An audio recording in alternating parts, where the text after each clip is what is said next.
अभी कल ही केंद्रीय बजट देश के वित्त मंत्री आदरणीय निर्मला सीतारमण जी ने 9वीं बार लगातार संसद में रखा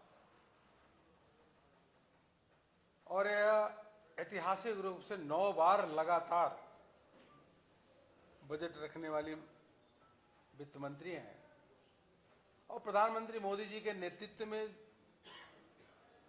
जो बजट रखा गया है पूरे देश भर से प्रसन्नता और हर्षोल्लास के साथ मोदी जी का अभिनंदन कर रहे हैं। भारी भरकम बजट, कोई कल्पना कर सकता था कि 2013-14 में जो 17-18 लाख का ही करोड़ का बजट होता था, आज 53 लाख 53.5 मतलब 54 लाख करोड़ रुपए का बजट है। यह देश की आर्थिक समृद्धि को दर्शाता है।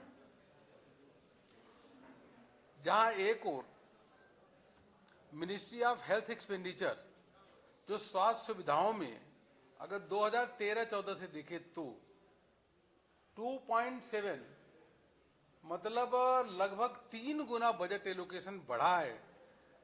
38,000 करोड़ पहले 2013-14 में होता था, अब 1,06,000 करोड़ रुपए हेल्थ सेक्टर को लिए रखा गया। कृषि प्रधान देश है और कृषि प्रधान देश में कभी भी कांग्रेस ने किसानों की चिंता नहीं की।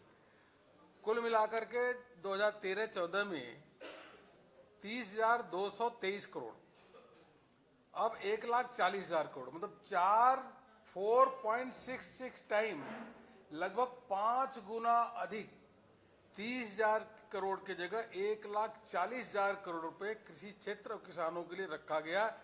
यह दर्शाता है कि मोदी जी किसान हितैषी हैं और किसानों को मसीहा देखते हैं।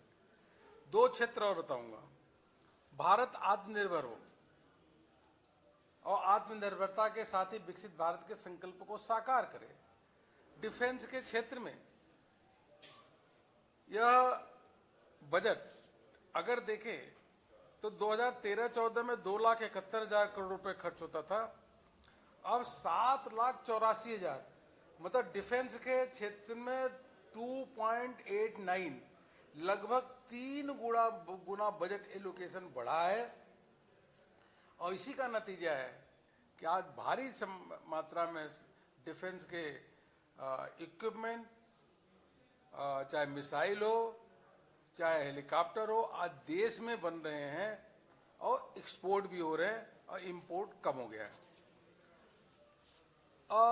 हम चारों ओर जब चलते हैं जाते हैं, आवागमन, आप लोग भी पत्रकार बंधु एक जगह दूसरी जगह जाते हैं तो देखते होंगे क्या हो गया ऐसा कि क्रांतिकारी बदलाव सड़क के क्षेत्र में, सड़क मार्ग में, जहां पहले 5 घंटे लगते थे आज 2 घंटे लगते हैं, जहां 3 घंटे लगते थे वहां 1 घंटे लगते हैं। ऐसी अच्छी अच्छी सड़कें पूरे देश भर में नेटवर्क फैला है।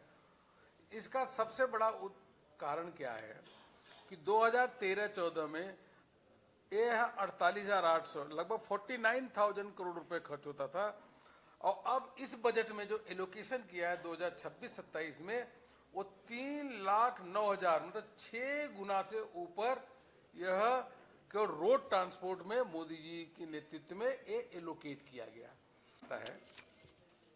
कि भारत किस हाई स्पीड के साथ आगे बढ़ रहा है और किस ग्रोथ स्टोरी के साथ हम तेज गति से आगे बढ़ रहे हैं, और उसी का कारण है कि हम चौथी अर्थव्यवस्था बन चुके हैं जापान को छोड़ करके। अब तीसरी अर्थव्यवस्था की ओर हम बढ़ रहे हैं और जर्मनी को छोड़ के शीघ्र हम इसको प्राप्त करेंगे। मित्रों, पूरा अगर बजट को देखेंगे तो नारी शक्ति के लिए, महिलाओं के लिए बहुत सारे नए प्रोविजन किए गए हैं। उदाहरण के रूप में अगर मैं कहूं तो ये झारखंड के ही हर जिले में एक महिला हॉस्टल बनेगा, हर जिले में। अब कल्पना करिए इससे कितना बड़ा लाभ होने वाला है।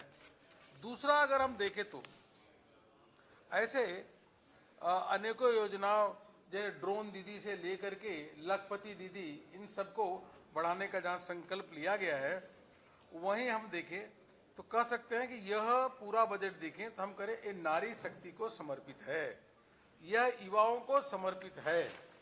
युवाओं के लिए उनकी स्किलिंग और आर्टिफिशियल इंटेलिजेंस से कैसे उसको जोड़ा जाए, रोबोटिक एवं ग्रीन टेक्नोलॉजी में कैसे उनको प्रशिक्षित किया जाए, यह पूरा इसमें हमको दिखता है। और व्यक्ति के स्वास्थ्य के प्रति कितना चिंता यह मोदी सरकार की है, जहां एक बार 16,000 से अधिक जनौषधि केंद्र बने हैं, 1,80,000 वेलनेस सेंटर खुले हैं, वहीं इस बजट में 17 जीवन रक्षक दवाइयां जो है उस पर कस्टम ड्यूटी शून्य या बहुत कम कर दिया। यह किस प्रकार से संवेदनशीलता है, यह दर्शाती है मोदी सरकार की। बायो फार्मा आयुष केंद्रों के लिए 10,000 करोड़ रुपए का फंड एलोकेट किया गया है, क्योंकि हमारी जो आयुष है, ये हमारे जो पारंपरिक ज्ञान है, इस पे हमको गर्व की अनुभूति होती है। शिक्षा और रोजगार के क्षेत्र में 15,000 माध्यमिक विद्यालय और 500 विद्यालयों में यह एवीजीसी कंटेंट क्रिएटर लैब, जिससे कि युवाओं की प्रतिभा के माध्यम से कंटेंट क्रिएट किए जाए और उनकी लैब स्थापना होगी। 10,000 आईआईएम के सहयोग से 10,000 गाइडों को कौशल उन्नयन और खेलो मिशन के माध्यम से अगले दशक में जोड़ा जाएगा। आप जब गाइड की बात करते हैं, गाइडों को ट्रेनिंग दिया जाएगा, तो ढेर सारे गाइड हमारे देवघर में हैं। देवघर के गाइडों को ट्रेनिंग दिया जाएगा, जिससे उनकी आमदनी भी बढ़े। इसके लिए यह बजट में रखा गया। तो आप सोच सकते हैं तो कितना जमीनी सोच प्रधानमंत्री मोदी जी की है, इसलिए उनका अभिनंदन हम सब करते हैं। इंपोर्ट कम होना चाहिए, इंपोर्ट डिपेंडेंसी कम होना चाहिए, इसके लिए अनेकों उपाय किए गए हैं। और मित्रों, रेयर अर्थ के क्षेत्र में कि भारत आत्मनिर्भरता की ओर आगे बढ़े, रेयर अर्थ और सेमीकंडक्टर, ये दोनों चीज, उसके साथ आर्टिफिशियल इंटेलिजेंस, इन तीनों क्षेत्रों को बढ़ावा दिया गया है। और वास्तव में भारत इन्हीं के आधार पर विश्व का नेतृत्व करेगा। मैं ये कह सकता हूं कि मैंने तो कभी पहले इतना विजनरी सोच किसी नेता में नहीं देखा जो आज प्रधानमंत्री मोदी जी में देखता हूं, कि आर्टिफिशियल इंटेलिजेंस में भारत कैसे लीड करे, उसके लिए इसमें प्रोविजन। सेमीकंडक्टर में भारत किस प्रकार से विश्व के सामने खड़ा हो और विश्व को निर्यात करे सेमीकंडक्टर चिप, वह देखने को मिलता है। और वैसे ही हम अगर देखें तो अनेकों क्षेत्र ऐसे हैं जो इसमें रिसर्च एंड डेवलपमेंट से लेकर के ऐसा कभी हमने कल्पना नहीं किया था, जो मोदी जी के नेतृत्व में लगातार देश आगे बढ़ रहा है। मित्रों, बाकी चीजें बहुत सारी डिटेल्स हैं आपके सामने। जरूर आपने सब देशवासियों को बताया होगा, झारखंड के लोगों को बताया होगा, लेकिन कुछ चीजें जो ऐसी है जो झारखंड को भी उसके बहुत बड़े अकाउंट में आ गई। जैसे उदाहरण के रूप में जलाशय है, 500 जलाशय अमृत सरोवर को एकीकृत करके मछली पालन होगा, तो नेचुरली झारखंड का भी उसको लाभ मिलेगा। और ऐसे ही रासायनिक पार्क का निर्माण होगा। पशुपालन के क्षेत्र में यह तर्क रखा गया कि पशुपालन केवल एक सहायक गतिविधि नहीं रहेगा, बल्कि यह किसानों की आमदनी को बढ़ाने में और 16% का टारगेट जो अभी योगदान दे रहा है, उसको और अधिक किस प्रकार से पशुपालन के क्षेत्र में आगे लोग बढ़ें, और इसमें पूरा है। एक मित्रों